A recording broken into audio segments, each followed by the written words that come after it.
Okay, in this lesson, we want to change this background.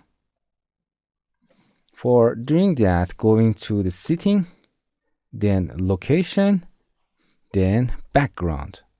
And here in a picture, you can choose any picture, none, as you can see, all kind of image that you can select here, as you can see. And with rotation, you can easily rotate your image around your project. Very easy.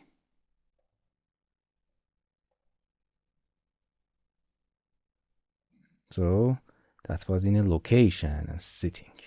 Remember that. Hello my friends. To continue these tutorials on YouTube, subscribe us, like us, and hit the bell icon. And now you will be alerted about all of the amazing videos that we release.